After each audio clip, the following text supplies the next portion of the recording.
Hello, everyone. Good to see you all. Welcome to our event tonight, which is part of a lecture series of the Duitsland Institute Amsterdam. My name is Mario Daniels. I'm a historian working for the Duitsland Institute, and I'm very glad that you found the way here to listen to our guest, Frank Uekötter.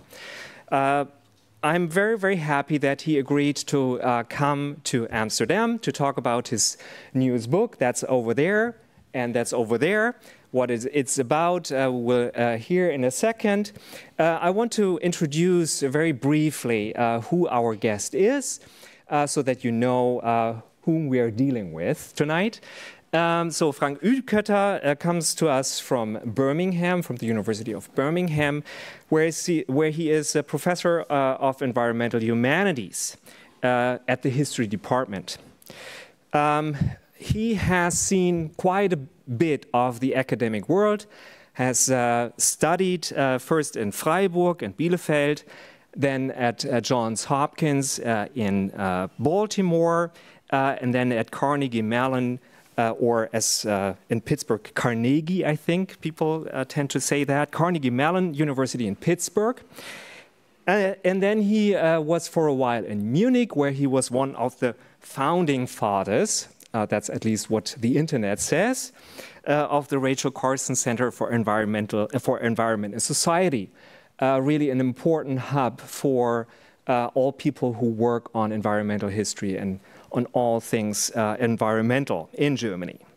And since 2013, he is at the University of Birmingham.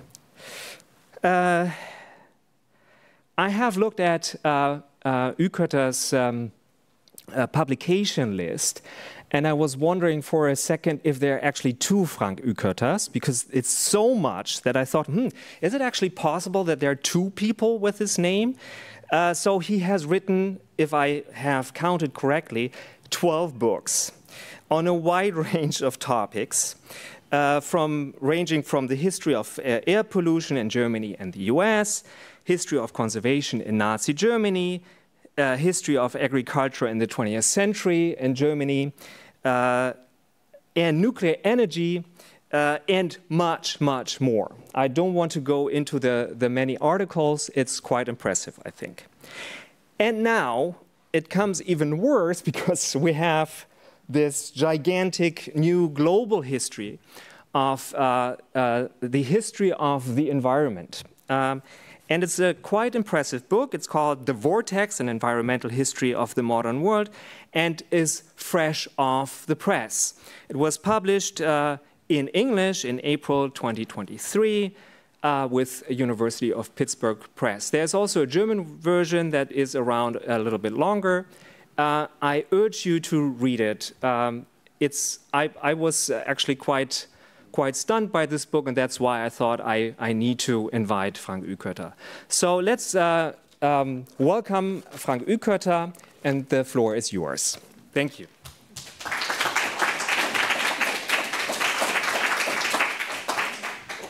Well, thank you, Mario, for this very kind introduction here, and welcome everyone for a conversation about world history and for doing world history, and for what it means to be a historian in times of dramatic change. We used to be the kind of professional that waits until things has settled down a little bit, and then the historian takes charge and explains why everybody should have seen everything coming.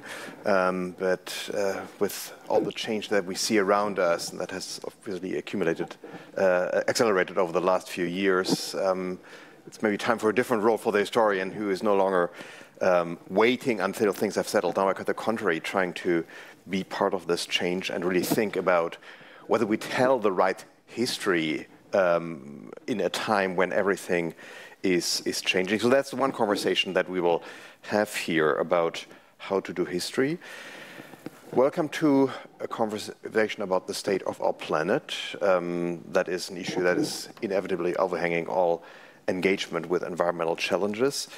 But as Maria has pointed out, this is also a conversation about a book that is now finally out. There we go. This is the slightly electronically skewed title of this book, out now for less than a month from University of Pittsburgh Press. Ironically, it's the English original that is out after the German translation has been published. That is Im Strudel, eine Umweltgeschichte der modernen Welt, the book that caught your attention. It's a bit strange that the translation is out before the English original.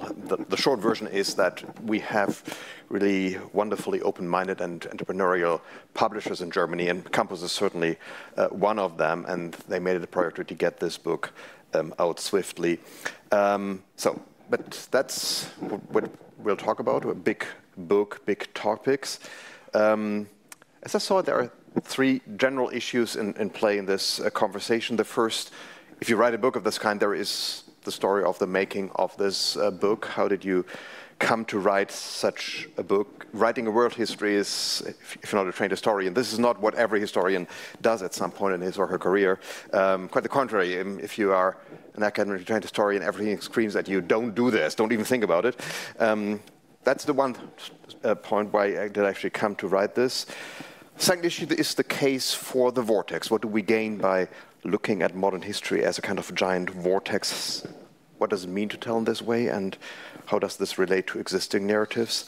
And then there is the so what question. What does it mean in terms of lessons for our time? The entire field of environmental history is a product of the environmental movement, a kind of a spin-off. The first generation in the 70s, 80s, sometimes 90s, were all self-identified environmentalists who felt it was a need to speak to environmental crisis. Now, that relationship has become a bit more distant, certainly more complicated over the years, but I think it's still legitimate to wonder, if you write a book like this, what do you take away if you are an activist, if you are a policymaker, if you are somebody concerned about environmental issues. So anyway, these are the three perspectives in play here.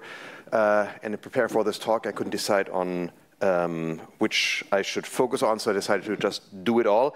And if this comes across as a bit overburdened here, we'll have a discussion at the end where we maybe can clarify things a little bit, or only clarify so much as it allows. You know, this is about the vortex, and I hope if you didn't expect that everything would be smooth inside a vortex. Of course, there's turbulence, and if a bit of that reflects in this conversation, that will be totally appropriate. So, but first of all, how did I come to write this? Well, to be honest, I'm wondering about that too sometimes. It's really the book that I still look at in terms of, did I really write this? Because that's really not what you're trained to do as a historian. You are trained from your PhD to do properly framed case studies. You focus on working with archival sources, which I did to some extent for this book too, if only to get a feel for the ambiguity of real-world material, not just digest the literature. But of course, you cannot write a world history from the sources up in the classic manner of academic history writing.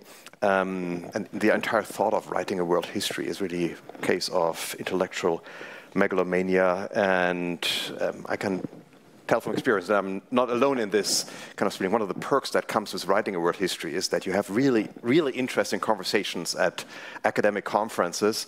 And these only decided to actually tell that while writing this. For quite a while, I was a bit secretive about this project with the colleagues that I trusted, but I didn't really spread the news because really I didn't know whether I would be able to pull this off. And I thought, if I tell everybody I'm writing this and then it never reaches the press, then I'll spend the rest of my life answering questions about, that failed project. But once I was confident that at some point this would actually be a book,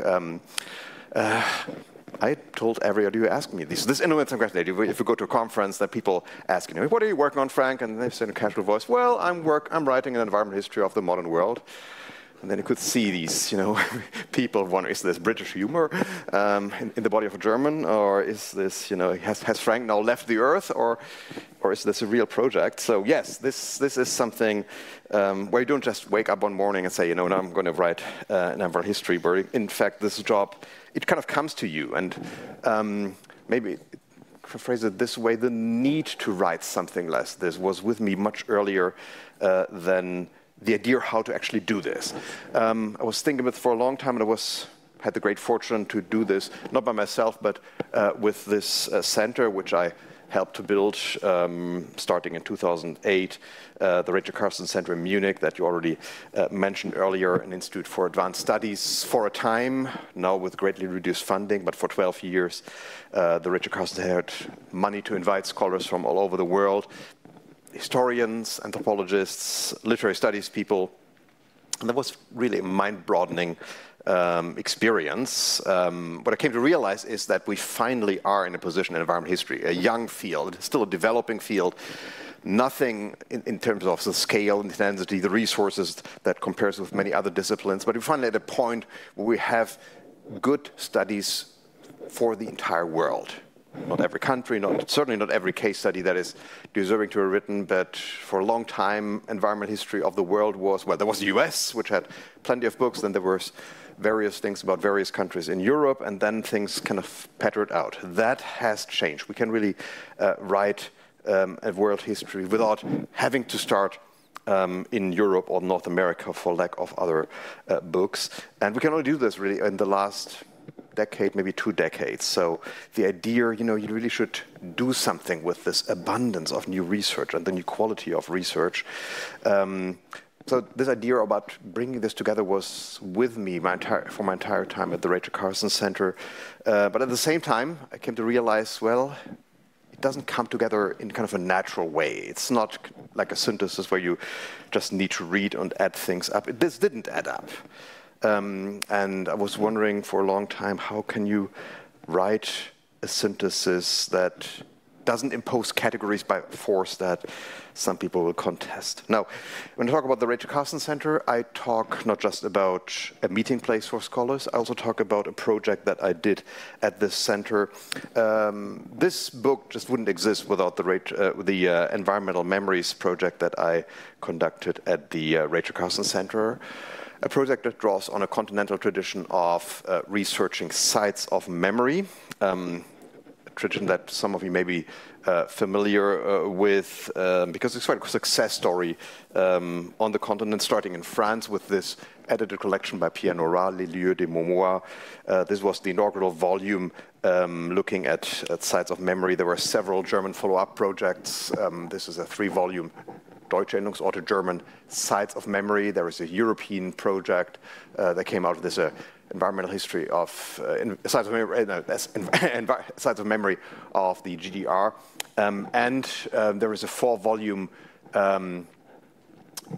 Sites of Memory in the Netherlands. I'll spare you to spell out this title here in my very deficient Dutch here. But so this is a tradition that tries to write histories of nation states and nationalities by focusing on sites that have an iconic quality. It's about pivotal events. A site of memory does not need to be a physical place or a building, though the Dutch edition actually focused on physical sites. But it can be, in the general tradition, it can be something that can be an event, it can be a figure, it can be a place, it can be a trope, anything that where history is coming together, where memory crystallizes and secrets itself, in the words of Pierre Nora. And it's important to recognize that this is not always it's not kind of a best of each country. That's what the editors also were eager to stress. This is not the heroic national history of lore, but rather a way to capture ambiguous side, to capture the more infamous parts of a national history. So Vichy is part of the French Sites of Memory, or the Mafia is part of the Italian volume. The Dutch volume includes Srebrenica, and of course the German volume had quite a few horrible places and events that it can choose from. So the idea is to take a look at national history in their full complexity, in the entire moral spectrum. But the basic idea was, we don't rise the master narrative, we try to impose something, but we really start with events, artifacts, places that serve as nodes for networks and memory. And that is the approach that I thought, well, maybe let's try this out for environmental issues, and maybe let's look at this as a template for writing not just memory studies, but to write history itself. And that's how I structured this book, that instead of going encyclopedic, saying, you know, I write a chapter about erosion, and then I try to accumulate all the knowledge that I can find about erosion, and with every detail I add, I become aware of so many details that I should add. No, I start from a specific place and specific events, and work from there and try to explore them. So when I talk about the extinction of species, that chapter doesn't start with extinction, but it starts with this bird, the dodo, extinct native of Mauritius in the Indian Ocean. When I talk about pollution problems, I start with London smog. Yeah, this is smog, this is not COVID. This is how people try to make it to one of the killer smogs in London. Or when I talk about mining, I start with this mountain Potosi in what is today Bolivia, the silver mountain par excellence in the Andes. And the idea is, in each of these cases, you can understand a lot of the typical features of environmental challenges by starting in one specific place with one specific example, and then tease out the typical patterns. Of course, there are always peculiarities, specifics for a place. They get their due, but the real significance of these examples is they provide a window into the characteristic challenges at the interface of man and the natural world. And this approach works because there's something about environmental history that makes a difference from many other branches of history. Usually when you go global, it's really the complexity of the world that hits you. If you do cultural history, even you are struck by the diversity of cultures around the globe that you need to wrestle with, the different economies, the different political systems and different routines that come with these systems, something that I'm very much aware of because being a resident of Britain, I was spending way too much time watching the coronation over the weekend, and if you do that as a German, you just wonder, I'll never see anything like that in Germany. So complexity is out there if you go global, but when you talk about environmental challenges, well, environmental history can make world history simpler.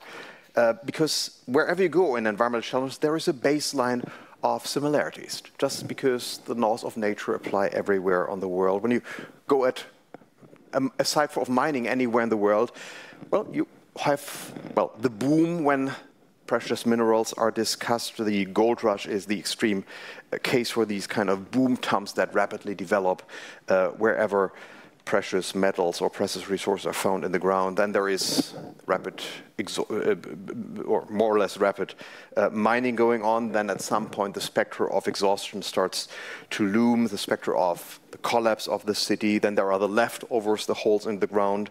And you can go through other examples with the same pattern. If you burn coal, you immediately have pollution problems. You have smoke and soot, you have sulfur dioxide, you have carbon dioxide, which is, as you all know, a major contributor to global warming. If you look at irrigation, you always have challenges about salinity. You need drainage to get the water out of the land. Again, of course, you need to have a water supply system, which usually means you need to build a dam if you go for irrigation. So if you go through the different environmental challenges, you have these baseline of similarities that you can work with. Of course, there are differences all around the world. Not every irrigation project is an inevitable disaster. Not everywhere you plow up land, you have dramatic erosion, but each time you plow up a field, the erosion risk increases, and you need to think what you do about this. So there is this diversity, these are the limits to the diversity around the world, and you can maybe use this as a way to navigate and to map a range of responses. And you can note how the range of options shrinks over time. That's one of the reasons why I embrace this vortex metaphor, to capture this sense of how things get more narrow, how, well, you still have options, you can still navigate, even if you're caught in a vortex. You have agency. You can make different choices, but only to some extent. There are limits to what you can do, and there are limits to what you can see. That's one of the, I think, advantages of this metaphor. Once you are inside a vortex, that is your world. That is what you see. You cannot see outside the vortex.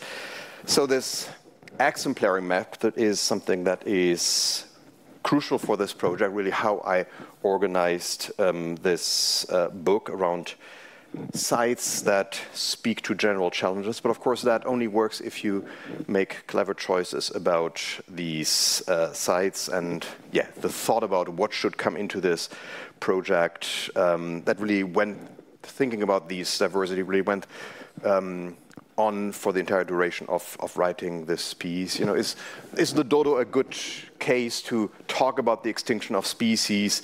I talk about the pontine marshes as part of the quest for living space, Lebensraum, in the 20th century, and how this was really a transnational obsession. But the pontine marshes is one place to argue for this.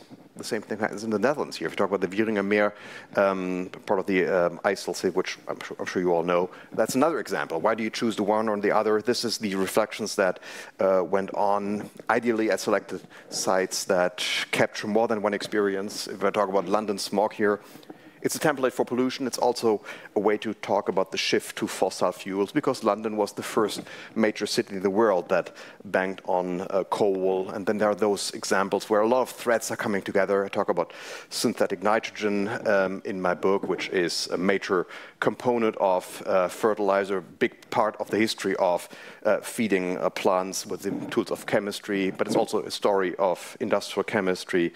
It's a story about pollution, something that, again, we're here in the Netherlands with all the debates over nitrates. I'm sure I don't need to elaborate on this point. It's about energy. So a lot of things are coming together in this one point, and these are the points that really make it worthwhile to look at them. This is about the nitrogen cycle. There's the Baedeker is one chapter where I talk about tourism, mass tourism, and how it is, well, a material challenge, how it is a mental realm, but also about the power of handbooks, something that the role of how handbooks codify certain things and have their own innate power. All this is in play, and it is discussed in this chapter here. So anyway, writing this book really was a long process of patchworking this together as a set of exemplary case study that built together. And if you look at it in this way, writing the book was always a bit like, you know, it was a bit like playing chess, you know, where you think about each and every move, and not just about the next move, but about a few more moves ahead and various options that you have. And as in a game of chess, once you have made your move or written the chapter, there's really no way to go back. And if you want to push this comparison a bit more, it's really, it's kind of a three-dimensional chess that you do here, because it's not just about what is the right connection, which site has this iconic quality that things are together. It's also about capturing the diversity of the planet. This is written in the age where the criticism of Eurocentrism is very prominent in global history. You should not just depart from Europe, or not just select sites in Europe and North America, but really capture the diversity of the globe. You should also have diversity in the type of sites. You see here a couple of very specific sites. I have a chapter in the book about the water closet as a general invention that is the essential sanitary tool and a great window to explore the world of urban sanitation, what it does mean to have clean water and dispose of dirty water. Talk about sugar as a way to capture the transformation of our food production and consumption modes. Talk about the plastic bag. In a moment, I'll elaborate a little bit on why that is a great example. I have some obscure examples in here. There is a chapter on the cane toad. Maybe I'll look around if anybody has ever heard about cane toads. No. Now they look really charming here, which was, of course, one of the perks here. You have a, you know, how often do you have a 2-kilo toad that you can show? We don't have any Australians in the room, I guess, because if there were an Australian, he would start cheering. The cane toad is actually the hero of one of the most popular documentaries in Australian film history. Cane toads, an unnatural history. Cane toads are an invasive species. Australia did not have any toads by nature. and then it came in the form of the 2-kilo toad, courtesy of the sugarcane planters in Queensland. That's northeastern Australia. The sugar planters were fighting with insect problems, as every viticulture does, and they thought about, what can we do about this? This is 1930s, so the chemical solutions weren't quite there yet. So the thinking was, well, let me try some biological pest control. That sounds wonderful if you say it, but in practice it means introduce some species that can eat insects. And they looked at this toad and thought, a big toad can eat a lot of insects. And actually they do. I mean, cane toads eat virtually everything that fits into their broad mouth, including things like honeybees that you wouldn't think any animal could eat, but they just devour it. So the cane toads were brought to Queensland in the hope that, this is, the toad that will eat on the insects. Might have worked if it hadn't been for one little thing that I didn't think through. Evolution has given insects the ability to fly. And that was really kind of a bummer for the cane toads. But anyway, this is, and ever since, pest control, better leave that to chemistry and other tools. But ever since cane toads were in the Australian environment, they have been spreading relentlessly. There are no native predators, or more precisely, any animal that eats one of these toads will likely die because they have a poisonous gland. So that's a classic case to explore invasive species. There are some even more obscure ones when I don't think anybody will know. When I talk about the Pine Roots campaign, I'm sure that's a chapter title that has made me, what could that possibly be? Well, it's a campaign in Japan in the Second World War when school children and seniors mostly start digging up pine roots in a quest to produce jet fuel, because some Japanese engineers had found, or claimed to have found, a way to produce jet fuel out of pine roots. It never worked. At the end of the war, there were about 300 barrels of refined jet fuel and mountains of these pine roots. I mean, it was a real campaign, really resource mobilization in times of war. So they dug up a lot of pine roots, but transformed that into jet fuel was very difficult. There was no evidence that there was a plane that flew with this jet fuel. We do have evidence of what happened when, after Japan's defeat, the Americans tried to run a jeep with this pine root-produced jet fuel. It gums up the engine beyond repair. So this is something that often comes across as fantastic. This is how the schedule on this comes across. The kamikaze version of the war economy in Japan. Insert your own comments about Asian stereotyping here. What I could show is, though, that this is pretty much the normal of resource allocation in times of war. The total mobilization of wars, no questions asked. What about the future is just the default mode of what doing total war means in modern times, and a way to capture this kind of no-holds-barred method of allocating resources in times of war. What I could show, for instance, is that collecting roots of trees at great ecological damage is something that, for instance, Germans were doing in World War I already. So anyway, this is just an example of the chapters that I discuss here, and how I use the exemplar method to use them as a window into these broader issues: total war, invasive species, extinction of species.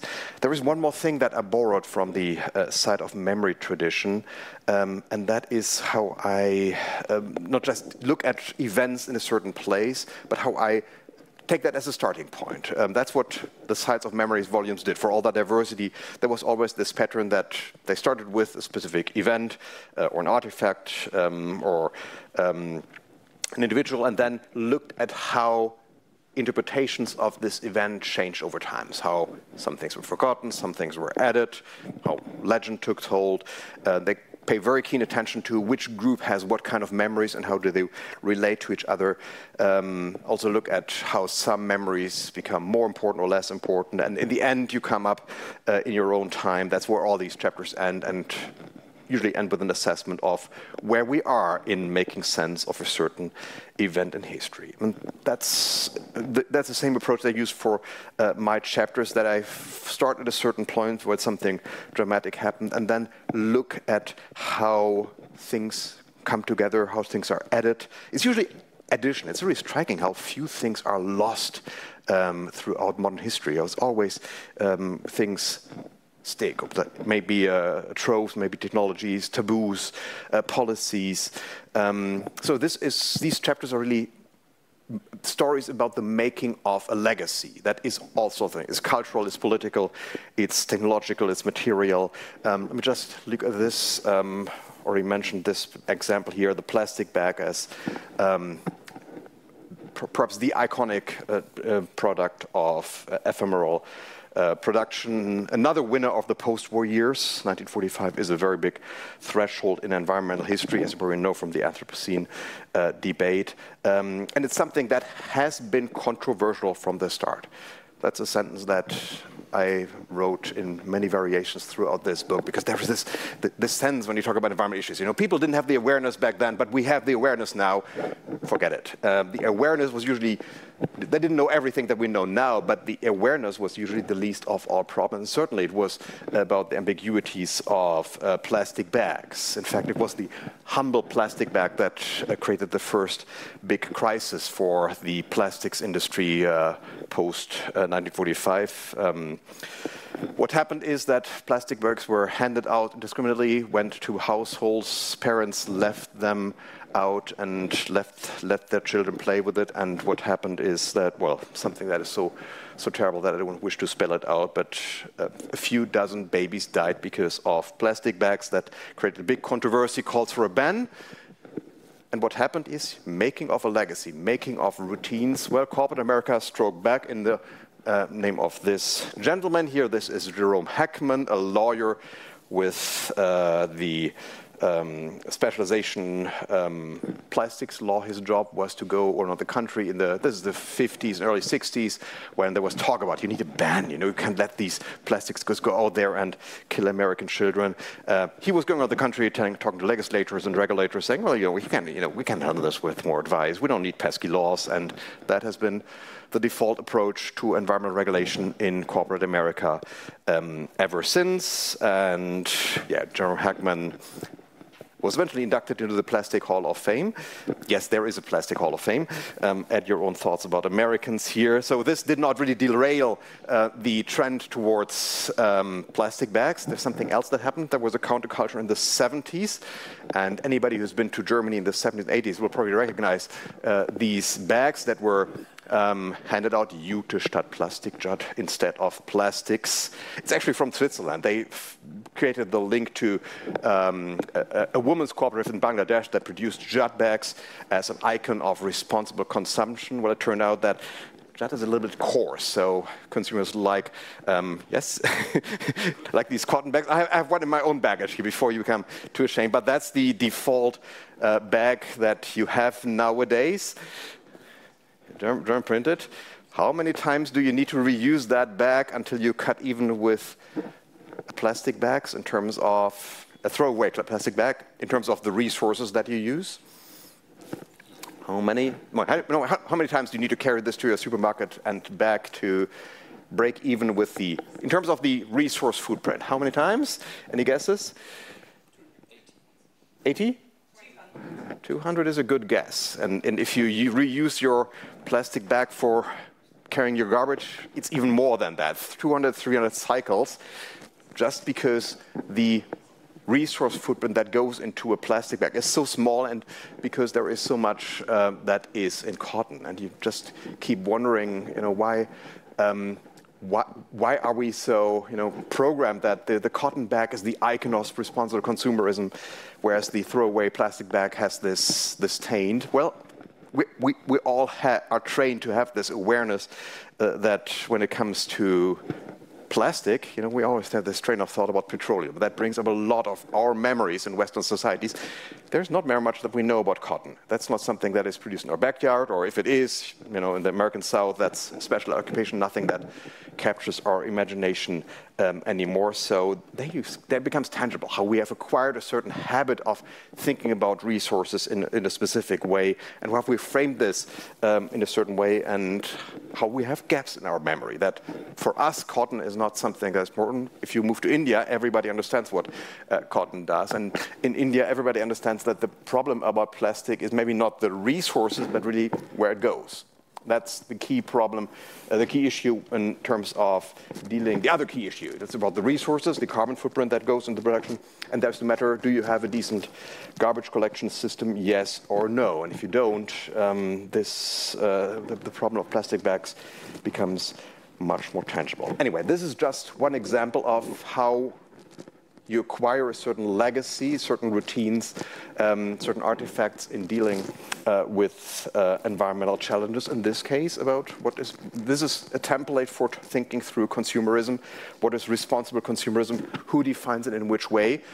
And here, as so often, we come towards the consensus of opinion in affluent Western urban consumer societies and their blind spots. And if you look at this in a global context, you see this is not the end of history, the best way to deal with it, but it's really something that you have acquired and something that stands in attention, that remains contested, ambiguous, and will remain so. Anyway, that's a little glimpse at some of the stories, and yeah, I'm probably, you guessed by now that really storytelling is really, for me, at the heart of this endeavor. This is really a synthesis that I put together by trying to make sense of stories, then events that are found out there. Of course, there are some inspirations that, well, the academic historians among you may be familiar with the call for the new materialism, bringing in non-human actors. That was a key ambition here. There is the criticism of Eurocentrism that I've mentioned already, that we become ever more aware about how much of history we've told from the viewpoint of the Western world and how different the world looks if you look at it from the perspective of the global south. If I talk about pollution in the city, we have this neat sequence of issues as they came along in European cities. In the late 19th century, you talked about dirty water and sanitation issues and smoke and soot. And then once we got that under control, we moved on to take a look at other pollution problems, sulfur dioxide. Then we retooled our power plants and we got that under control. Now we're wrestling with global warming and with carbon dioxide. That's kind of a chronological sequence of events. If you go to the global south, that sequence just doesn't exist. They face up to all these issues at the same time. Yes, telling these different stories, that's what I take away from the criticism of Eurocentrism and try to reflect some of my own blinders here. There's the call for entangled histories that I'm sure many of you, if you're an academic historian, have heard about. But it was really not about writing another treatise about how you should write history, but really trying to find a new way to tell this and really act these methodological postulates out and bring these features to life. It's one thing to say there is an entangled history, it's another one to see how these stories play out and how you see the same actor coming up in different stories. That was one of the perks of telling this. This is one of the individuals that had a bit of a Forrest Gump quality, that they came up in totally different stories without me intending to. I looked at him because he is a German professor of forestry. That's one of the chapters in the book that talk about the making of sustainable forestry. As many of you will know, a story that German foresters tell with pride because their founding legacy is that they invented sustainable forestry somewhere in the 18th century, used that to reform German forests, first by claiming them for the state and transforming what has been common use into an actual business. Instead of just going to the forest and collecting your timber resources, you had to pay for that on the market. That's part of the transformation. Then in the 19th century, the foresters go out and actually change the forest. In many cases, that means they plant fast-growing conifers instead of other trees, because these conifers in the German context grow much faster. What happens is that the forests have the typical problems of monoculture. If we plant many species of the same kind next to each other, we all had our primer on that with Corona. What happens with disease problems? They explode. And yeah, they have insect problems. And Eschrich is the man who comes to the rescue. He's the founder of the German Society for Applied Entomology. entomology is the study of insects, and applied entomology is the study of insects in order to kill them, and that's what he makes his lifetime job. So he's successful in getting many of the sheer fact that we still have conifer vegetation is to a very significant part due to his work, that he found a lot of the tools that you need to keep conifers standing. Interestingly, but at the same time dreaming about a different type of forestry. That's what I found amazing. You know, this is a man who dedicates his life to finding tools to make monoculture survive, but his real dream is mixed forestry, Dauerwald in German. So you have different types of trees that reduce insect problem and are more economically viable. That's where you realize how schizophrenic the thinking of monoculture is. So that's why I came across him. But once I started continued to work on the other story, I discovered that it came up in two other chapters that I wrote. The one was the chapter about the boll weevil. That's the most important cotton pest that spreads in the American South in the late 19th century. At one point, Escherich travels to the US, comes to a center dedicated to finding a cure against the boll weevil. And that's the inspiration that he says we need to found a German society. So you see how these transnational exchanges work and how people get inspired. And then there he comes up in the story of eucalyptus, because he also travels to Brazil.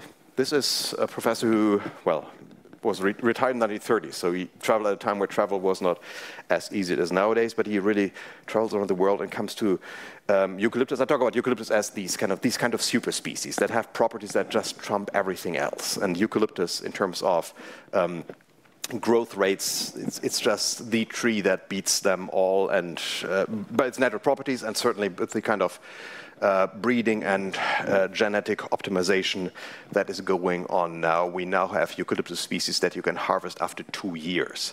That's how much breeding and optimization of the biological potential has come here. And yeah, if you have these kind of growth rates, that's how they spread. And in his memoirs, Escherich talks about how he goes to Brazil and comes to one of these boosters that play a huge role in transforming and building these monocultures. We will boost monocultures, and he talks about how they talk about all the wonderful things that these trees can do, and how it's really the tree of the future. At some point, he realized it really can't be true. There must be something more ambiguous. He's not a friend of monoculture, so he does turn sober. So anyway, I'm just mentioning this briefly here as an example of how these entanglements really work on different levels. And Escherich is one of the people who come together. There are other things about him that I should at least mention here. He's also a Nazi, actually a Nazi of the first hour. He has a professorship in Munich, lives in Munich in the early 1920s, and there is an aspiring young politician whose speeches are the talk of the town. He likes to go to these speeches until 1923, until Hitler's putsch, and then he, aims for a bit more distance. It turns out to be a good career move, because he becomes the first rector of Munich University, because he was a friend of Hitler at the beginning. But of course, that was not the career boost in the long run that it hoped to be. He writes in his apology after 1945, everybody was obliged to write and explain why he never was a Nazi after 1945. He actually writes in his own statement, "I was an opponent of the Nazis since 1925. That's as good as it gets if you are an early fan of Hitler. Anyway, that's just as a glimpse at how these different stories really come together in single individuals. And there are lots of chapters that thrive on this. There are a few doctoral students here in the audience who will talk about the battery chicken chapter tomorrow. That's where the thing will really turn kind of borderline crazy, because the chapter that you've read is about how the making of chicken meat is connected with neoliberalism, sea turtles, OB tampons, and the Falkland War. I very much remember the glance that my wife gave me when I explained to her the thing about the tampons and the Falkland War. I like time to elaborate here, but it's one of those stories you really can't tell them without getting another set of these glances. Anyway, these are the kind of stories that you uncover when you look at the world with an open eye and really become aware of these interlinkages that run in all sorts of ways. These links that are institutional, that are biological, that are human stories. And yes, these are stories that are crude, contradictory, full of tensions. they don't make intuitive sense. You don't really tell what they are. So telling these stories, teasing them out is important. But please note that when I talk about entanglements, this often comes across as something that is, mind-brightening and exciting and illuminating. But there's something more nefarious about my entanglements, because after all, if you think about world history in terms of the vortex, there is also a material dimension here. The vortex is, for all the dynamism, for all the turbulence, for all the dizziness, there is something very concrete at work here, a stream of resources. And bringing this stream of resources into our history in a most literal sense, as something that maybe asks for a hydraulic metaphor, that was a major goal of it. After all, that's what modern history is all about. We shift billions and billions of stuff around the globe each year: oil, grain, metals, petroleum, and we need to keep doing, though, in some manner. So momentum is, if you know your physics, something that has enormous inherent force. And we are all captives of this momentum, because we need to resupply and keep supplying this stream of resources in some manner. And any disruption, slight as it may be, is something that panics humans, because that's what our modern society is built upon. Different from so many non-modern society, where dealing with interruptions of the flow was really part of the daily bread. But here we are people who are navigating a vortex that does not really stop at some point. You can push things, you can rearrange flows to some extent, but really need to work with the flow. And what it means to work with the flow and be at the mercy of elements. Yes, narrating that was important to me, and really, in writing this, I try to, just tell about this, but make this felt in the style of writing. So this book is really a long string of essays. I think the American style of writing essays is really helpful in bringing this out. Because if you write an essay, you can leave things hanging in the way, you can have allusions. You can allow readers to add their own train of thought. So this is really a book that asks for an active reader who thinks with the book and really adds his or her own thoughts. When I talk about the dodo and the extinction of species, well, maybe there are other species that come to mind. When I talk about cane toads, maybe you have an invasive species that you have and think about. Or if I talk about, this is Kruger National Park. And Kruger National Park in South Africa is a great opportunity to tease out the ambiguities of creating a national park, the myths that come with it, the tourists that head there in droves and need catering, the tensions between the people who go there for leisure and the people who live next door, people who had to move to make a nature reserve work.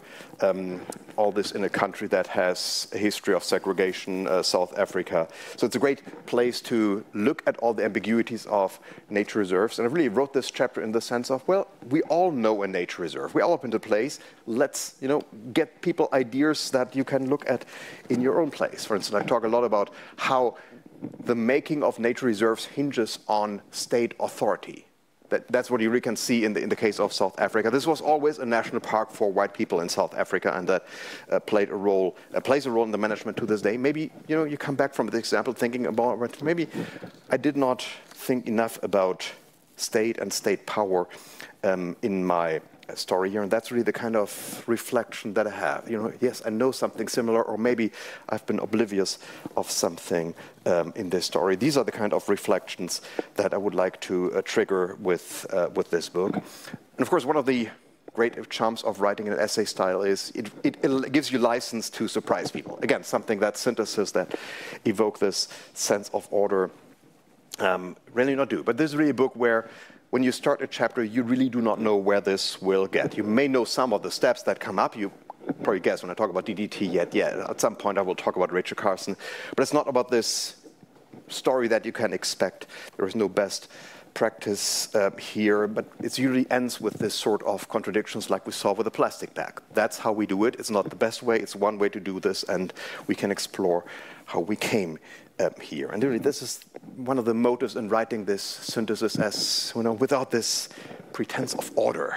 I'm really greatly indebted to a German professor who sent me an email while I was writing this, an email that asked the German professor question, wie kommt das alles zusammen? How does it all come together here in your book? You know, and you just can see this, you know, sense of, should I say this? This sense of, you know, the German love of order. And I say all this currently making the move. Mario, you didn't mention that part of my biography, but I'm currently moving from Britain to a professorship at the Ruhr University in Bochum, Germany. So I have the reverse culture shock now, and this German obsession for order. It's already making itself felt here, but it's you know, the expectation that there must be some kind of order in a synthesis. My answer to this question, you know, how does it all come together? It doesn't come together at all, and that's exactly the story that I'm telling and how I use history to make sense of something that really can only understand if you follow a long, complicated, winding part. Anyway, that's what I'm trying to do here in terms of teasing out with the experimental method a cosmos of options and how it changes over time, and really accounting for the variety of outcomes that you can have in a specific place. You know, Kruger National Park is one of those national parks that has an enormous fame.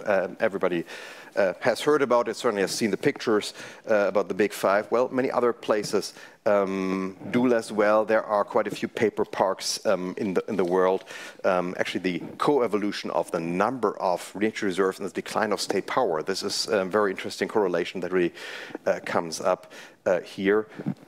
There you see how there is a range of options, not unlimited anything go, but really quite the opposite.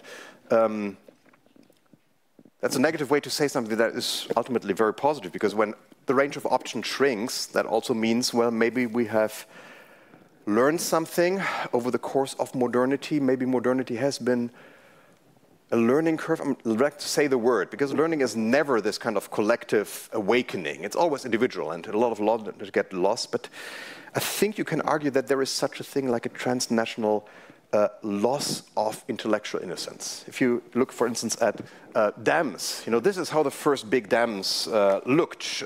This is Roosevelt Dam in the southwest U.S.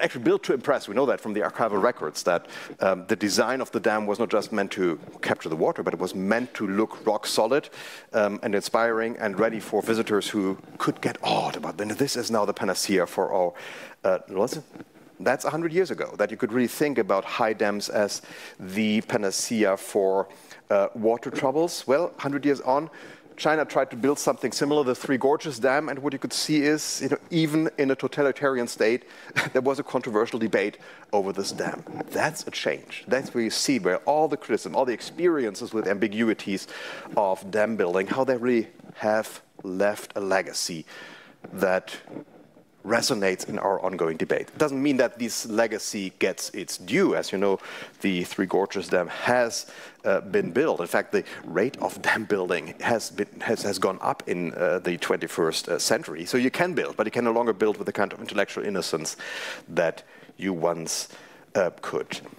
I'm looking at Mario here because I think we should slowly move to the discussion here. Anything, you know, in terms of making you dizzy, as you surely should be when you are caught in a vortex. Maybe I've done my due already here, so I'll skip my comments about how this is actually the book that tells you not to read it from cover to cover. That's maybe something that you don't see very often, because looking at this, well, at the size of the book and at the quality of these chapters, I thought maybe it's not a good idea to read this from cover to cover. Maybe it's a good idea to guide readers through different paths, where the same chapter can play a role in different narratives. When I talk about the nitrogen fertilizer, that can be read in completely different paths. It's part of the story of agriculture. You know, there is no modern agriculture without the use of plant fertilizer, nitrogen, and the boost for growth. Especially nitrogen is one of these plant nutrients. Really makes a difference here. It's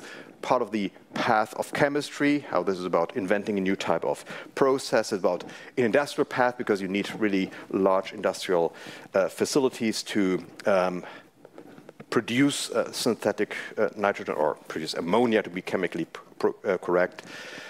The story is also about the making of a new profession, because as part of this story, chemistry gets a foothold in agriculture.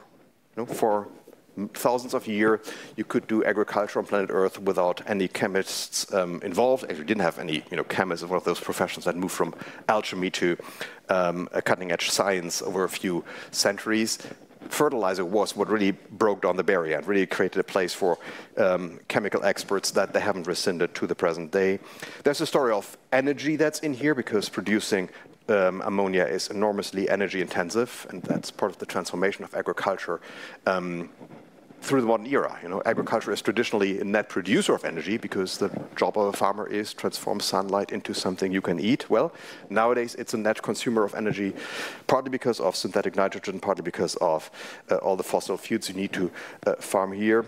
There's a story about war in here, because the first synthetic nitrogen was not used for fertilization, but used for the German army. As it just happened, the first Haber-Bosch reactor, that's the facility that is crucial for mass producing synthetic nitrogen. The first reactor was built went operational in 1914, just in time for the First World War. And literally that process kept the German army firing through the First World War. Without this chemical process, the World War would have a much shorter affair. Yes, and that the seventh path that this is part of is the path of pollution. Again, in the Netherlands, nitrates are a big political issue here right now. You'll be aware of that. The key point is, we have one chapter that can be read as part of 7 different narratives, and each of these narratives makes a difference. But again, Mara is looking ever more intensely at me, so I'll just wrap up here just by saying, that I haven't really talked much about the so what question. I'm fairly sure we'll talk about that in the conclusion, but maybe to make that final pitch here for what this is, you see how you come up with a story that is more turbulent, more contradictory. It's not the kind of hero and villain story that you have so often here. It is really more a story about ambiguities, about living with ambiguities. And that's really something that I think we need to learn more about. When you talk about environmental challenges, well, we all know that environmental issues are global. Pollution knows no boundaries. Extinction knows no boundaries.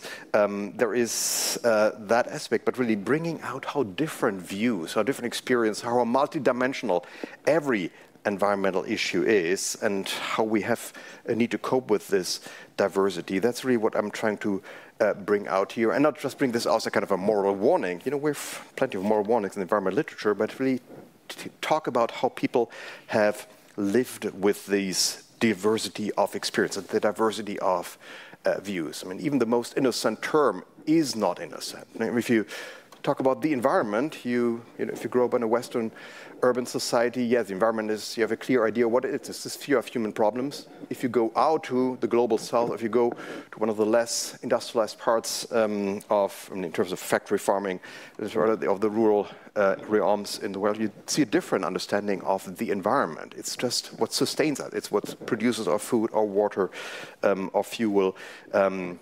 Even the concept of the environment is something that comes with baggage and has a history, and we need to become more aware of this legacy, because we really need to think more about not just the challenges, but also about the terms that we use for this. So this is a history for a time where we have many of the things that we need to deal with the environment. We have tremendous amount of knowledge. We have plenty of tools. We certainly have a lot of goodwill, but we struggle to get our act together. And maybe you can read this book as an instruction. Well, this struggle is not something that has begun recently. It's something that runs through history.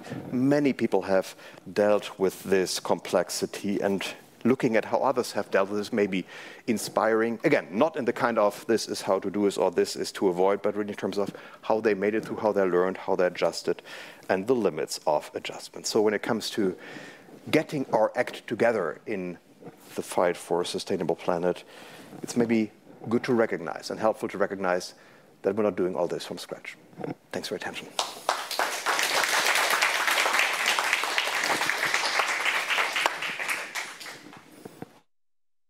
Yeah, thank you, Frank, for this dizzying talk. I hope you are not too dizzy to ask questions, because now it's about to open the floor for Q&A. So please don't be shy. Bombard this gentleman with everything you have. Over there. Katie.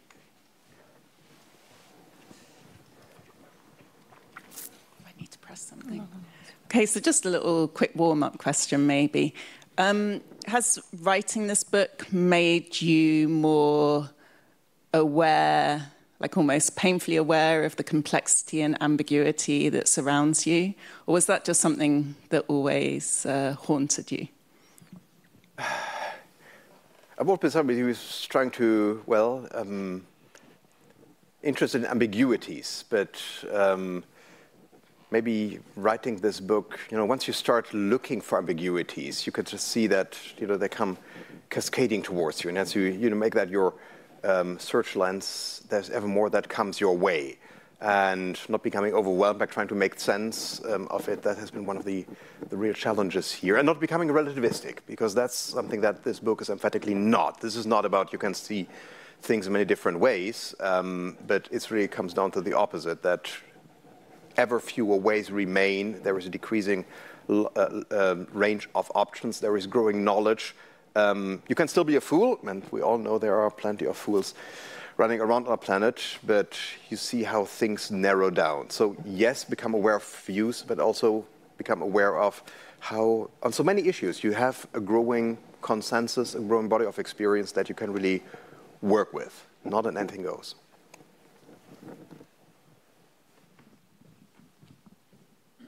Yes, you said to us that environmental history derived from the environmental movement, and I tend to doubt it in that sense that the heydays of the environmental movement were in the 1980s, when national histories were pretty dominant, and when Simon Schama published his book Landscape and Memory in 1995.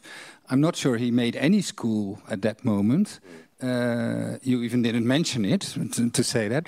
And you started with your Rachel Carson Center in 2008, and I think that has a lot to do with the moment that national histories came to an end and post-colonial histories, global histories became much more prominent. Mm-hmm. So I'm very curious if you could react to my suggestion that it did not derive from the environmental movement in the 1980s, or perhaps indirectly. And so I don't see this direct line from the 1980s onwards. I don't think historians in the 1980s did react on this issue. Well, tell me who. Motivations differ. If I look at my colleagues, a lot of environmental historians in Britain, a lot of them came from the New Social Movement school, and a lot of them have now retired or start to retire. And of course, that's very much a 1980s thing. But of course, there is this, Simon Schama is certainly an example. I don't think there's any way to call Simon Schama an environmentalist or an environmentally inspired individual. So yes, there were people looking at this with other perspectives, and I didn't mean to say this in a kind of negative way. If you look at how Black history came into being, if you look at how gender history came into being, it's always this interplay between social movements and academic history writing. There's always interplay, and both have their role, both have their significance. Both have, over time, you hope that academic history becomes more professional. People actually go to the archive, research, become aware of some blinders, some projections that you have if you are in the heat of a movement. But I see this as something that attests to the healthiness of historical research, that it reacts to things that play out in a society, because all these social movements were responses to something that is there. But yes, there has been a long kind of cooling period. Now we still have activists in environmental history, and it's very legitimate to be an activist here. I've been working for environmental NGOs who ask me to write their histories with a measure of distance, not as, you're the best movement ever. So there is a big spectrum now of attitudes, and I think that's how it should be in a vibrant field. And to be always a bit aware of what does this mean in political terms. We don't want to politicize and don't want to, judge current political debates as historians, but being able to provide some background information on why we struggle in the way that we struggle, and why, for instance, when we talk about plastic bags, it's the Global South that starts banning plastic bags, whereas Western societies, where of course a lot of the chemical factories are too, that's also a lobbying thing, but it's not such a big issue in Western societies until very recently. If you want to understand why this came about, there we can provide some help, and maybe that can be a tool for more sophisticated. But of course, if you talk about history, every historian has his or her own trajectory, her own experience, and yes, having a diversity of views in there is, I think, something that we should admire. But the success of environmental history is something of the last 15 years? We've become more professional, that's for sure, yes, yes. Well, they're more professional. Thanks a lot for your talk. I'm looking forward to reading the book. I wanted to ask you how your image of making things simpler in the beginning, environmental history is making things simpler, and that makes it maybe more easier to write global history, how that relates to the image of the vortex, which is not actually a simple image at all, and also what you explain us about how you created the book as not being meant as a linear story or a simple story at all. So I was wondering, but then also at the end you seem to also argue that history helps to help us to get our act together. So that again seems to bring up this idea of simpleness, or at least a kind of overview or sense of where we are. So I was wondering about this paradox, maybe. Well, like every book, you start with one sentence, and then you add the second and a paragraph, and you plot something, and it develops, gets a life of its own. That's how this started. I actually have written several versions of the introduction because I was never quite sure what my message would be there, but I knew they had a way of storytelling that made sense, a way to tease out the similarities in what the laws of nature dictate. That whenever you eliminate the last member of species, it is gone. There are no attempts to reawake them with the tools of genetics. Well, at the same time, we still do not have an account of each species that is on the planet. That's something they can tease out nicely with the dodo. The dodo is one of a handful of well-known species that are extinct. The real issue about extinction is not the individuals, but it's really about that it is happening en masse, that we are living through what is likely the 6th mass extinction in the history of our planet. That's an obvious case for how you have these similarities. When you talk about erosion, intensification of land use is a global trend since the 19th century. Everywhere you have the question, how do you balance the short-term gain that you have from intensification with the threat of a long-term loss of fertility? And that's where you start, where you create expertise, create incentives, try to retool agricultural policies. Yes, there's diversity in the responses, but there's no way around. Once you do intensive agriculture, you need to think about the fertile soil.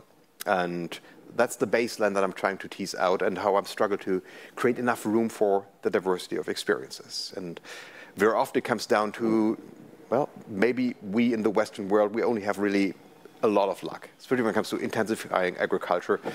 I'm fairly certain this is not a project that would have evolved if we had the fragile soils that we see in so many other parts of the world. If we had the soils of the Sahel zone, we wouldn't have gone forward with intensification because these soils are just so fragile. If you look at not every place in the West is fertile, obviously, but we have these places, Iowa with its thick soils, or the region around Magdeburg in Germany, where they have, lush soils that are so fertile. You can really do a lot of nonsense with those soils until things get really critical, where you actually feel yourself as a farmer. I'm not saying it's good to plow and let the field out raw until, the wind has blown away everything. That's not good farming practice, but you don't realize it as a farmer. That feedback mechanism is much more close in other parts of the world. So, that's what you come to realize in a global perspective. For heaven's sake, we have a lot of luck in the Western world. If you look at sanitation issues, the sheer fact that our sewers work is due to the fact we always have rain. Maybe too much. I've lived 10 years in England. I can tell you about too much rain a lot. But if you design a sewer system, it's really great if you have regular bouts of rain because that flushes them through. You can see people struggling in more arid parts of the world where you have a rainy season, where you have an arid season, where these tools just do not work. And bringing all this diversity out, it's an ongoing struggle to capture the diversity, bring out the complexity, but try to create this baseline of experiences. I'd like to say one thing about, you say, the one vortex. It's really one, and it's this interconnectedness that that I find so attractive about the vortex. You know, water has this capacity. You cannot compact water. It always, if you move water, it always has these shocks wave that goes wrong. As I'm sure you all know, water is very good at transporting sound, and these kind of shock waves that end up resonating in very far realms, bringing that into play as a kind of guiding metaphor. I think that's where the water is important, and that only works if you have the idea it's really one giant interconnected vortex where things always interact with each other.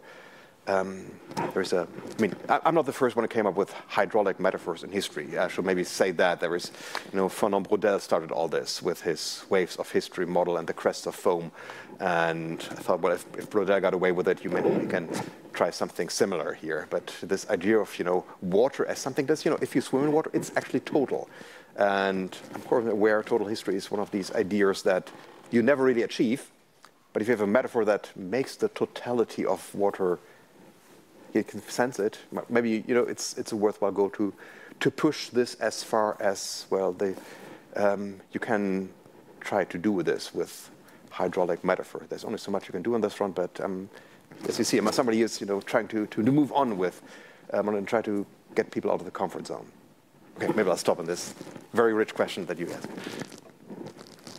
More questions, Peter van Dam. Thank you, and thank you for your very, very lively and baffling talk. Just as the book is overwhelming, the talk was kind of indicative of that. I think you spoke when you started out explaining why you wrote the book about a personal need to write it. But I think as your lecture unfolded, you hinted at the fact that there's also kind of a historiographical need, the way you see it. The book kind of reacting to an older historiography of environmentalism. I was wondering if you could spell out how you see this book reacting to that tradition of historiography. And if I'm not asking too much, but as you've been so expansive, I can get away with two questions.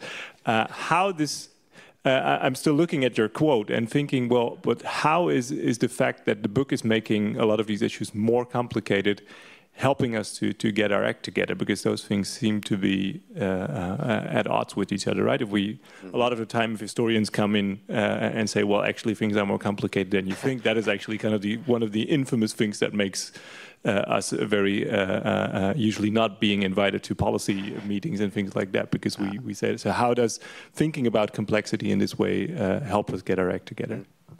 Well, I think the second question is relatively easy and straightforward to answer. Is complexity will hit you in different ways, and maybe if you anticipate it and make it part of your design from the beginning and think it through, and think about your own stance and your own approach beforehand, you're in a better position than so many people in my book that tried to push something, and then at some point we realized, maybe I pushed things too far, maybe I'm sorry about some of the things that I did.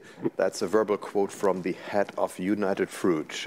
That's one of the baffling quotes. United Fruit is really if you open any book on corporate misbehavior, there's United Fruit is pretty much far up there or down there in the list of most infamous companies. But even that individual at some point realized, well, maybe in our quest for greeds, United Fruit pushed things too far with the labor issues, with biological issues.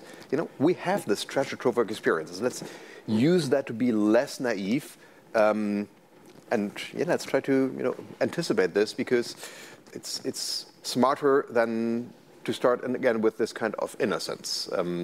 Not that this is happening. I don't want to elaborate, but that's my point on the complexity issue. And again, this is an ongoing struggle while writing. How much complexity do you let in? What is the aspect that really matters the most, and what is the stories? What are the specificities that you can maybe gloss over? Each space, each nationality, each culture has its own peculiarities, and they do matter. But again, this is a world history that seeks to be this big map, and there are other maps that are smaller. And as everybody who's going on a hike, you need both maps. You need the big overview, and you need to have the small-scale maps that provide you guidance on the terrain. But my message on the field of environmental history, well, first of all, let's not abandon the political. As we get more professional, as we add this, drop of academic cooling fluid, as we, identify interpretations that are more partisan, more passionate, let's not turn to any other field, any other academic field. There is something in our conversation that relates to what is likely the trouble spot of this century. And we're starting to feel it here in the global south. We always felt it. So making the connection between what we see in the past and what we engage with is something that is crucial. My biggest issue with environmental history writing is now, can we still call this environmental history? I hinted at that a little bit in my talk, really, but when I brought this to the publisher and I looked at it in full, I thought, is this still environmental history? When I talk about sugar, it's, there is externality in sugar, yes, but there is a much richer story. It's about feeding the world. It's about the stuff that makes us live. Again, something you can see when you read Brodel's book. I mean, his Mediterranean was written 1945, during the First World War. So everything that happens post-1945, he cannot know. It's totally, this entire debate about externalities that is so familiar to us is just foreign to him. For him, it's the base of life in its full diversity. It's where we get our fuel, the building material, the water, the air, and really it's this all-encompassing sense of the environment, what allows everything that allows us to survive on a planet with 8 billion people, and a planet that was not kind of designed with any idea of feeding and nourishing 8 billion people with a huge appetite. That's the idea of environment. What that means in professional terms is that environmental history merges with other fields that we've come to grow. Agricultural history, forest history, mining history. We kind of got used to this division of labor. Mining history talks about how the stuff comes up, and the environmental historians talk about how all the leftovers there and all the toxic stuff in the ground. Same for agricultural history, same for forest history. One people about the core process of resource allocation. The others talk about the side effects. Well, let's bring this together, because one person's side effect could be another person's life. And yeah, I mean, revealingly, we don't have a term for this.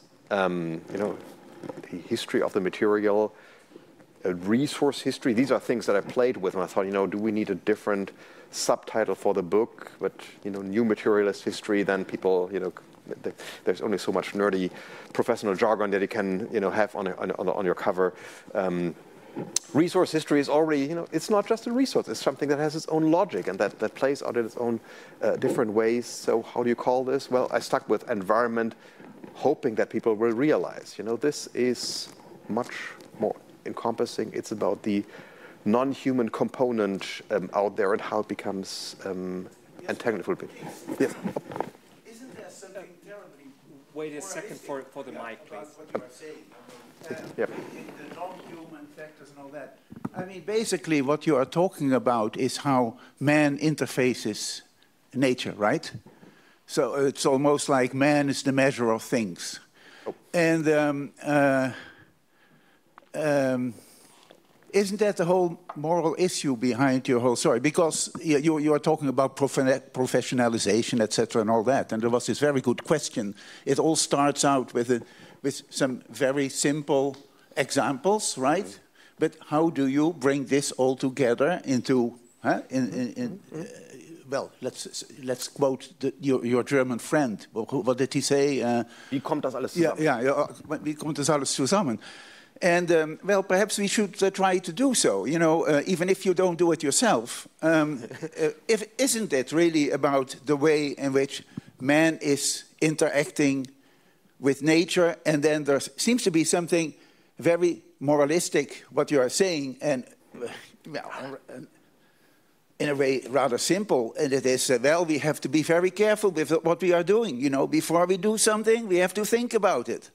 And we do not always think well enough. We don't think it through. And that is what I'm telling you now.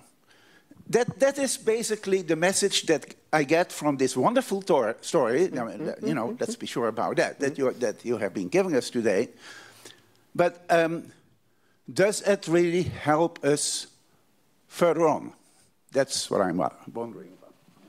Well, I think it provides an idea with where you are. That's as much as the historian can deliver. How did we get to this point? You know, when you talk about pollutants like nitrates, I'm going to try to be, you know, precise here. This is why I use this epistemic. They ground this in a specific place, in a specific time, bring in real world actors, bring in faces, like, you know, the charming Nazi Karl Escherich in this. You know, that's why I brought in these people who have a specific context, have a specific way to make decisions and look at their ambiguities and how they dealt with it, how they processed this. This is not just, you know, on the general point, of course, you know, that these are kind of the, you know, the kind of, what is it, the Kirchentag rhetoric that, you know, that you can, you know, get away with any debate. It's all ambivalent, and of course, this is an anthropocentric way to write history. But in a kind of reflected, in a kind of humbling way, that we see how human mastery comes to naught time and again, and how we really learn about certain things and how we, you know, lose innocence. We talk about the nitrates problem in this country. As a historian, you can point out that this is not something that explodes right now, but that there has been at least a 30-year making of this problem, and then you have a much longer tradition of actually using nitrogen fertilizer out in fields that has the license of all the things that I talked about. You know, this is cutting-edge chemistry. This is important for plant nutrition. It's commercially viable. This is always a very big part of fertilizer use. It's a huge business. Entire expert systems and jobs depend on it. And all this has a momentum that now collides with environmental regulation that we need to face. I can't tell you how to get out of your political mess that I think is evident in this country right now, but I can provide some background information. Maybe you can make wiser decisions more, and maybe, and that's my other point, maybe we can add something more than these general takes. We can tell stories. And my hope is with this book that I can tell some stories that stick to people's brains. And especially when you talk about the idea of humans as masters of their fate. I start the plastic bag chapter. That's the last chapter in the book. And I start this chapter with a plastic bag that NASA loses in one of the space shuttle missions. In one of the missions, they suddenly saw something adrift. They looked at it carefully. That's NASA. You know, they look at everything carefully. They discover it's a plastic bag adrift, and they couldn't figure out where this comes from. I mean, this is a story that really tells you something about, you know, the entire idea of controlling nature, this idea of human mastery. You know, if even NASA cannot account for all this plastics back, if diffusion is just the fate of so many things, that's also a topic in the plastic battery. You know, how things diffuse, and the second law of thermodynamics apply. That, you know, the diffusion of stuff in our environment is just part of one of those laws of nature that we can work with, but we can't really stop it. And how this makes us more humble. I hope this plastic bag story is one of the stories that can stick. I think it's a great story how they search for that one plastic bag for days and try to make sense of it and never actually succeed, and are anxious about what it means for re-entry of the space shuttle. And then the space shuttle, it's Space Shuttle Atlantis. You know, that's where all things come together, that you have enough, you know, that name in play here. Sometimes everything comes together, and I'm looking for those moments, and maybe that's a story that can stick, and stories are a tool of changing minds.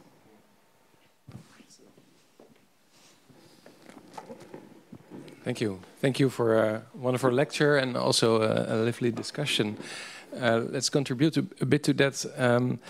On this point, I think we don't have a lot of doubt that you're able to tell wonderful stories and that you're a good essay writer or lecturer.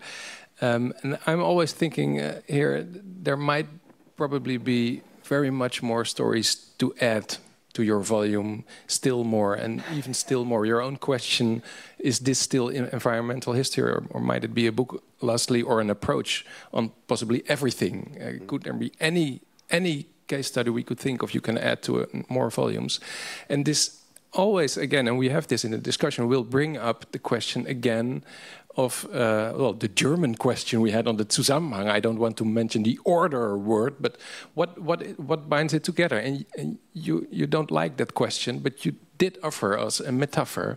That's the vortex. And I want to invite you to dwell a bit more on the metaphor quality of this vortex thing. Is it really just an imagination?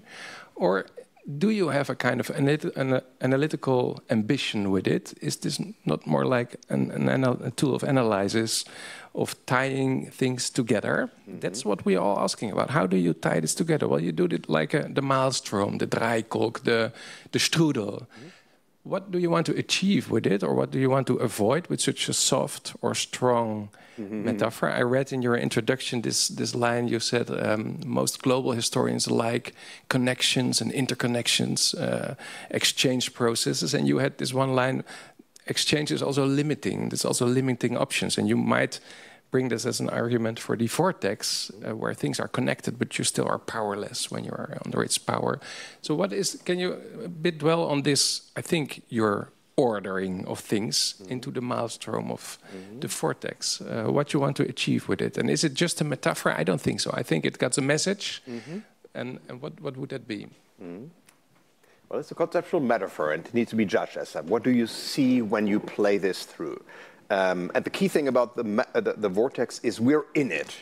You can take the bird's eye view. That's what Earth system science for once does. I mean, this is kind of very much influenced by the Anthropocene's thesis or the discussion that goes on in Earth system science. There are two Anthropocene strands. There's the geology, which is about the threshold, which is a bit less than complex from a historian's perspective, because, you know, where's the threshold? That's not how historians think about turning points, that there is one moment in history where you enter a new age. It's much more gradual, much more muddled than this threshold. But the Earth system science that talks about, you know, modeling human processes, there you see that this, you know, conceptual metaphor of the vortex really meshes with their idea about these huge material flows with their own logic that you need to understand, that are hugely complex. I mean, I had a nitrogen cycle in there in a very simplified version. Of course, it's much more complex in the real world, but they can actually measure that.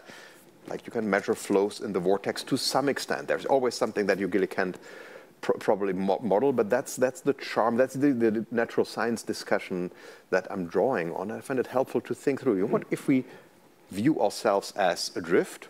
What can happen? You can regulate, you can control flows, you can work with the flow or against the flow in different kinds and different sorts of ambitions. You can try to build big dams or just have one little stick in the vortex.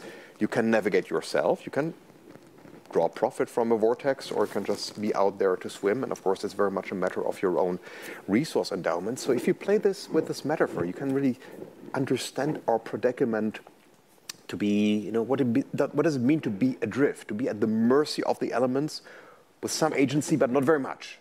This is really about us understanding our place in the world, and it's about coming up with follow-up questions, like the question, if we really imagine the world as this kind of roaring vortex with all the turbulence, with this brutal dynamism, how does something get built? You know, how do we build something as complex as the modern food system in a roaring vortex? And that's actually what I'm working on right now. I mean, your question kind of indicated, you know, can you add some sequels to this book? No, the next book is in the precise opposite direction. How does something get built? What are the ways to create some kind of stability or attempt thereof in these roaring masses? It's a different way to look at modern history. It's a different way to look at crisis. That's, I think, if you want to look at, you know, what is our view of history, you know, we have the wrong understanding of crisis, that we still have this imagination in the Western world, you know, that, you know, crises were always spatially, thematically, chronologically limited. You know, there was an oil crisis, but it was over after a while, after certain repercussions. It was in a certain realm it was about oil, and it was an oil crisis after all. You know, we still have this idea, crises are over after some time. You know, if you think this metaphor of, you know, being adrift, crises never end. Your crises come in your way. You don't master crisis, you stay afloat, maybe you make a profit. That's, you know, the more successful terms of crisis management, but on entire understanding of, you know, crisis is something that is somehow limited in thematic respect, ecological respect, is maybe flawed. And we should write histories as perennial wrestling with crisis. And guess what? That was always the case when you go to the global south, that the entire idea of crisis is something that you can bracket in, is something that has become part, I think, a leftover of the boom years that still resonate, that for a time you could imagine to be, at least in material terms, beyond all the troubles. The energy just came, the food was getting cheaper, the minerals just came your way. That's what it was in the 50s and 60s and a bit in the 70s. And now we come to realize, no, that's actually the brief moment in history where you could imagine yourself that all the material stuff is just there for a little bit of money and some expert knowledge. Unfortunately, that was the time when our history departments expanded so much. And I think a disdain for material is kind of hardwired into our imagination. Anyway, but that's, you know, that's my agenda, and that's why I want to push this and really bring this into history. And if I may say one more thing here, you know, this book has its own Vortex experience. I finished it in, well, the first draft was finished in 2019. I was working on the German edition in the spring of 2020. And you all know what happened in the spring of 2020. And when COVID happened, I thought, you know, I know that script. You know, that is exactly what I've been talking about all the time, how there is only one history and how different narratives intermesh, and all of a sudden you end up, you know, only with, you know, what kind of lockdown do you want, but not do you want a lockdown. You see this dramatic acceleration of different trends that come together and see this dramatic shrinkage of a room to maneuver. And you see one thing that, and I will stop on that note here, that you really need to realize, it comes across an environmental history, but it is really a history. There is only one history. It's enmeshed on so many levels with this. And really, that's my big takeaway point. Let's stop this tribalism about different disciplines and really accept the material as a really big part of making a living on this planet. Okay, there's time for one last question in the back. Historians don't do last questions, but... yeah, sorry. I know. But thank you for this wonderful talk and your elaborate answers in the Q&A. So my question is about, you talk about these resource flows and you say they have their own momentum. And could you talk to us about how you relate to your colleagues who have a very clear idea what governs those resource flows, namely the order of capital and capital accumulation. And you talk in your introduction briefly about you sort of discard the idea of the Capitalocene. But why isn't the flow of wheat coming from Chicago to Europe or the flow of oil exactly driven by capitalism? Yeah, well, but that's, you know, my pitch for one history. You cannot write any history of the modern era without this license to uninhibited greed that is inherent in our idea of capitalism. And any attempt to write this out or smother this over or sugarcoat this is doomed to be failure or ludicrous. Very briefly, because maybe you can get another question here.